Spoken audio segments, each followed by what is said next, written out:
So I used to work in restaurants for a long time after I failed out of Florida State, right? And when we work in restaurants, we work in the kitchen a bunch, and all of the cooks in the kitchens in Florida, all from Haiti or all from Latin America.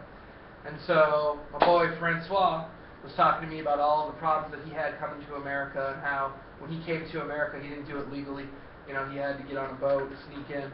And I was like, man, Francois, I'm so worried about you. You got to go talk to a lawyer. You got to get yourself making sure that you're on a visa because one day you're not going to be here anymore. And one day I came into work and Francois was gone. I was like, yo, where'd he go? And all of his boys told me that immigration came and got him. And I was like, fuck, that sucks, man. I loved this dude. You know, he was my boy. He had a speech impediment, barely spoke much English, and like even the other cooks from Haiti couldn't understand him all the time. You know, he was the one that came to me and like taught me a little bit of Haitian that I know, Sabuse Abule, right? And I was like, you know, if he had only ever learned to like also engage in the system, it would have worked out better for him because he would have had the opportunities to stay here instead of ending up wherever it is that, you know, Francois ended up, lost contact with him. And I couldn't help think about that the entire time that I'm watching this debate go down. And ultimately, I think that sort of informs my decision as to why I vote on the permutation. Okay? So I vote F, right? And here are a couple of things that would help me, right? I think that if you focus on the 1 and R link arguments and the 2 and R a little bit more, I think that it helps because I think that the 2 and R really focused on the way that there could be exclusionary possibilities to the way that subjectivities operate, as opposed to the sort of way that the 1 and R talked a bunch of the way that inclusion operates violently a lot of times. It seemed like the story about your grandfather is one where they tried to include him in the populace, but it was done in a very violent manner. And I feel like that works a lot better against the permutation strategy that seems to try to accommodate the way that your subjectivities operate instead of trying to exclude those subjectivities from participation. The other thing that sort of really corrupts my ability to vote for you is the cross-examination through the rebuttals about the role of the ballot. I think that you've got to get a better answer to this question. You know, I flow cross-ex, I think it's important, and what I have you saying is that we don't know what the ballot is, it's just a piece of paper, which is, by the way, not true anymore. You just want to up your lingo to be like, yo, that's just an email, but whatever. It's not about the ballot. The ballot is just saying you're right, right? And I think that they have set up a permutation argument to be like, you can say that their subjectivities are correct, but you can also vote for the AF. And I think that that's why the inclusion link arguments seem to explain the way that that identifies your subjectivities and says, we acknowledge them, but then doesn't do anything to allow them to be coherent and have a value to them. But I think that you need to be better in the 2 and R at bringing that to the table for me, because I think that your 2 and R link arguments are much more about how that they have tried to universalize their standpoint through their sort of framework arguments.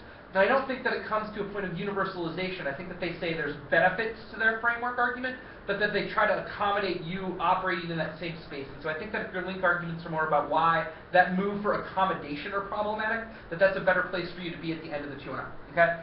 I also just think that like a little judge instruction in the 2 and R, since you seem to sort of slip back into let me explain things to you as a debate person instead of through storytelling, you're going to do that a little judge instruction on how to evaluate the permutation would help there. Or just buck all of the I'm going to talk to you in debate-ese and just get more storytelling that explains how the mode of the permutation would operate in your story to like acknowledge you but then talk over you. And that's why I think, again, the 1 and R link arguments may help a little bit there.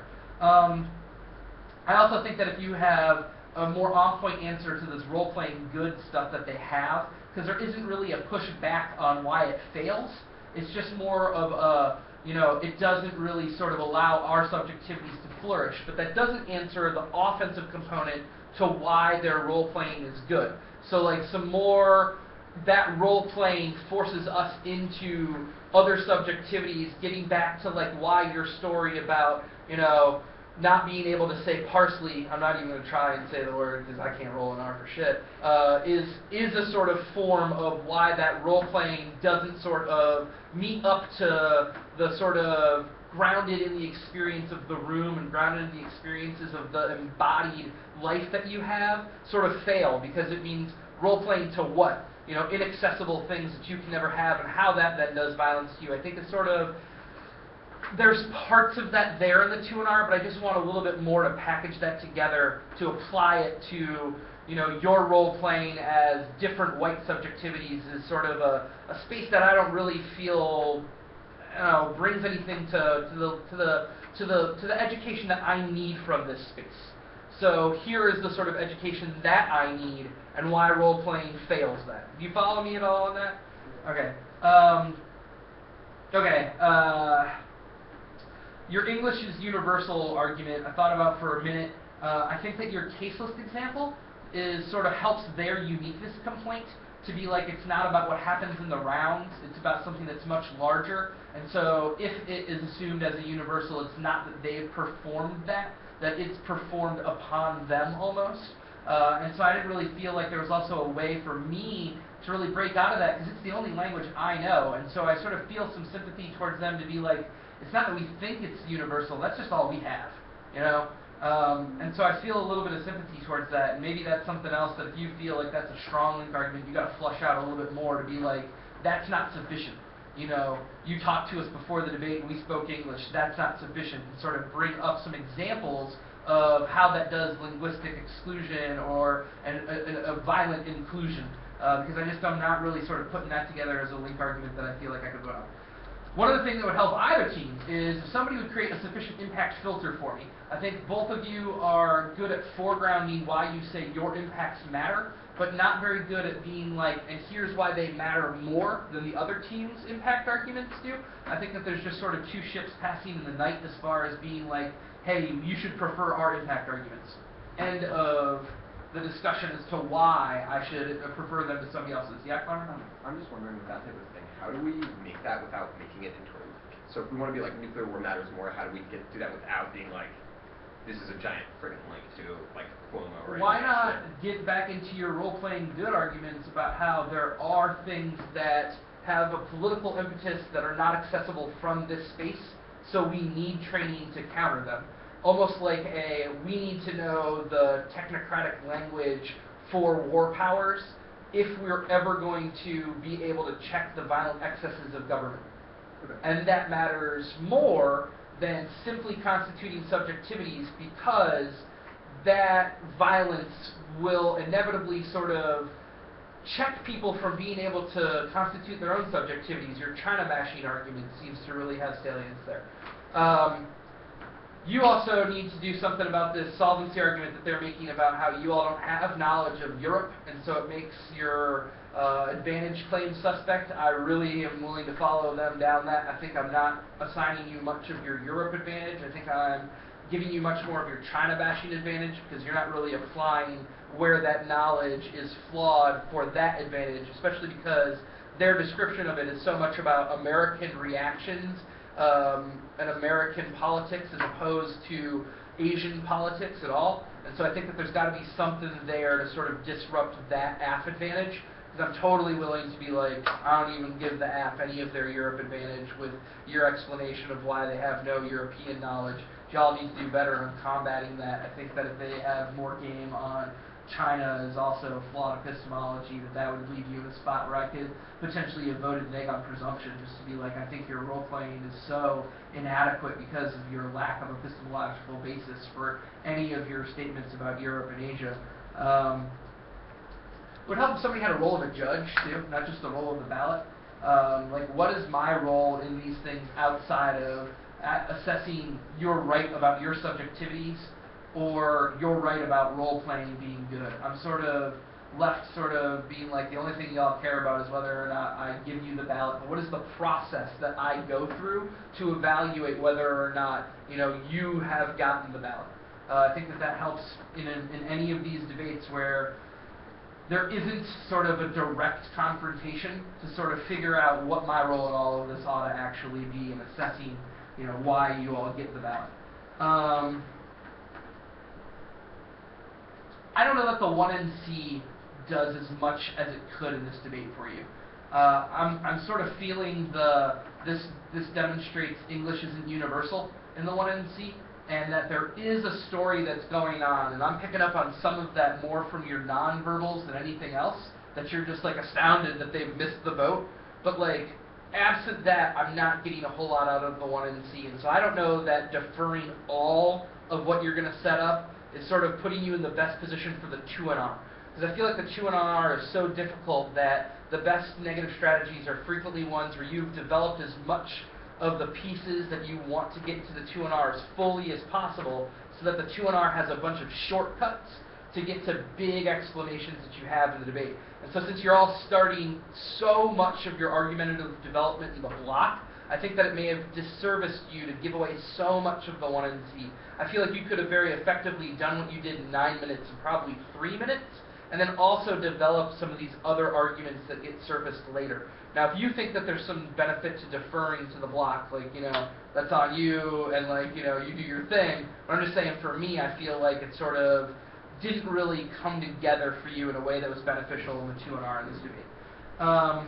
Y'all need to stop asking for so much leeway because things are late breaking and sort of deferred. Just make the arguments and sort of. I don't think that anybody would reasonably think I'm going to be like, your stuff was late breaking, so I excluded all of it because so much of their stuff is late breaking. And I mean, I'm not really sort of one to try to toe the line significantly on, this was so obviously expected that you should use techne to evaluate whether or not we should get into debates about how people constitute their subjectivities. Like that requires some mental gymnastics I'm not flexible enough for. I don't think that it helps you to make your argument about forcing people to start from subjectivity as fascist. I think that is probably a place in the 2 and R that you could have gone to for your they are exclusionary and universalizing, because that, if anything, demonstrates that they think there is a neutral and assumed subjectivity that you start from. Do you see what I'm saying as far as that's concerned, Ben? I think you're going to be some nonverbals that seem like there's some confusion there. Process it. So your argument that we shouldn't have to start from a particular subjectivity because that is fascistic assumes that you have already announced your subjectivity by your being here. Okay. So that there is then some sort of neutral playing field that we can all access as like humans.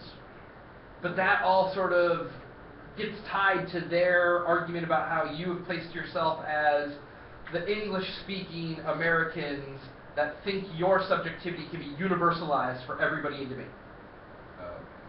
Fair enough? Yeah. But I need you to use that evidence to get that link for me, because I don't have you talking about that argument in the 2 and R. Because I made the naturalization argument. Yeah. I just wanted to know how I could have.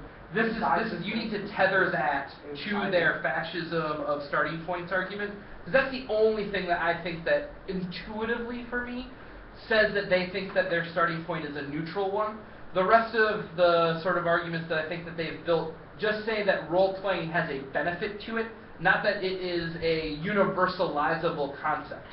Right? So you could still have another framework argument that says, no, we should constitute subjectivities first. Then there's just a clash of what of those have a better benefit as opposed to it being a universalizing concept.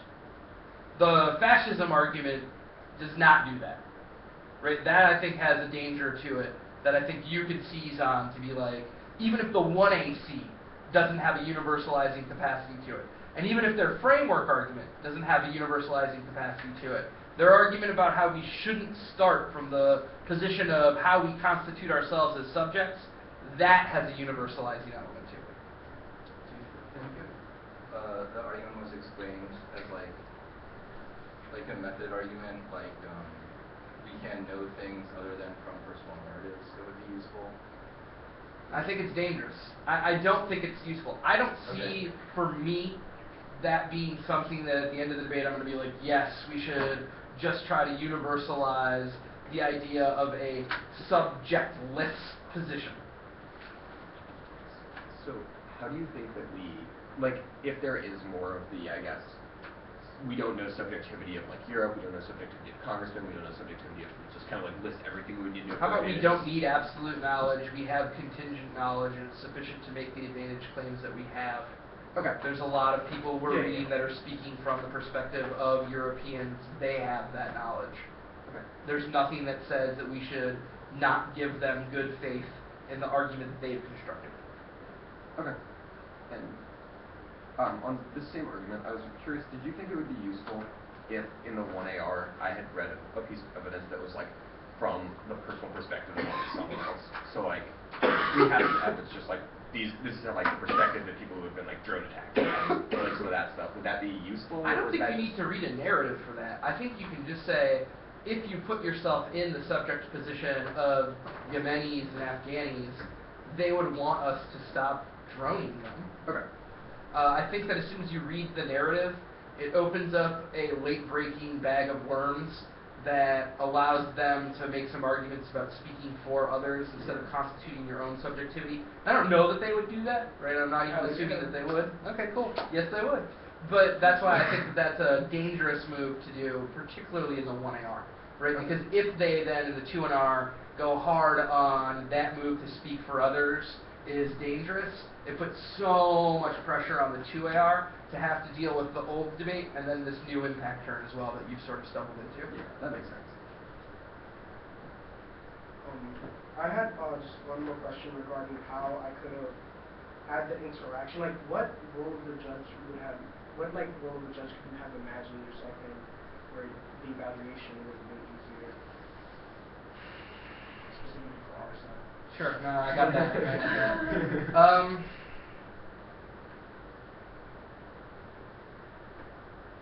Why not prioritize a role that has accessibility to it? Like, I think that so much of their role requires a future training that there's such tenuous impacts for in the debate to begin with, that constituting our own subjectivities and allowing for this space to be one where individuals have the ability to freely constitute their own subjectivity is a priori to any of the sort of role-playing knowledge that they have. And so my role and the role of the ballot becomes one of creating sort of a space for those subjectivities to be constituted without any fear of violent inclusions or exclusions. I just think that you have to sort of more assertively answer this question in cross-ex and then carry it through to the rebuttals to be like, hell yes, the ballot matters, because the practices in debate are shaped by the currency that the ballot creates as norms. And so if the norms are all about role-playing in roles that we find to be violent, then those are not ones that you should ascribe to. So your role is to create a space that allows for subjectivities to flourish freely.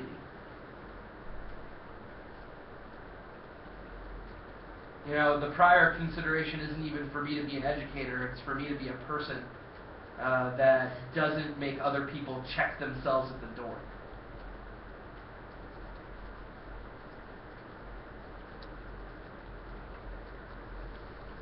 I enjoyed this debate, by the way. It was one that's not, you know, that didn't sort of require me to zone out through 80% of it and then pay attention to the last 12 minutes. And I appreciated that.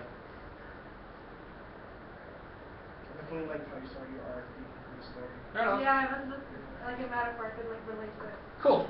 One of the other things I think that you may want to do is, I noticed that they become very uncomfortable. I don't know why you don't seize on that and talk about why it's good, because it requires them then to sort of go through a process of evaluating their own subjectivities. I feel like there's some value in being like the uncomfortability of white agents, you know, particularly American agents, since you're also white but you're not American, and part of that is about the Eurocentrism that we occupy in the space, becomes beneficial.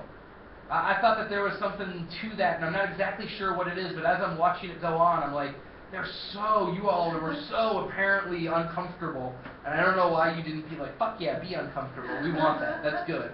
You know, there has to be something about the disruption that you have created, you know, the interruption even of you sort of operating in a safe way that you just always get to continually operate in. Well, we've stopped that, and I think that you have to highlight the benefit to making them stop for a second.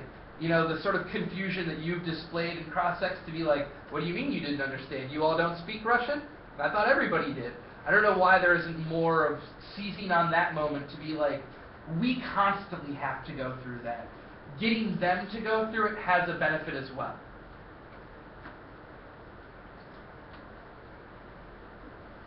It's sort of the way that I related to another experience I have where I went to a Baptist church one time and I was the only white person there, and my black friends that brought me did not set up what was about to happen for me. They were just like, you're going to have a good time, you know?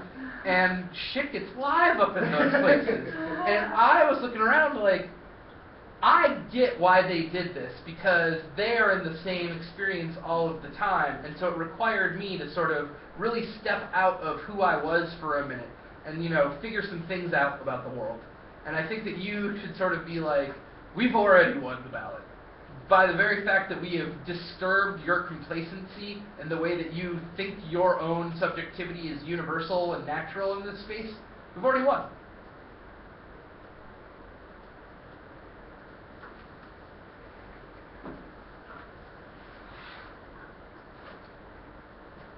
Yeah, good luck, y'all. Thank you so much.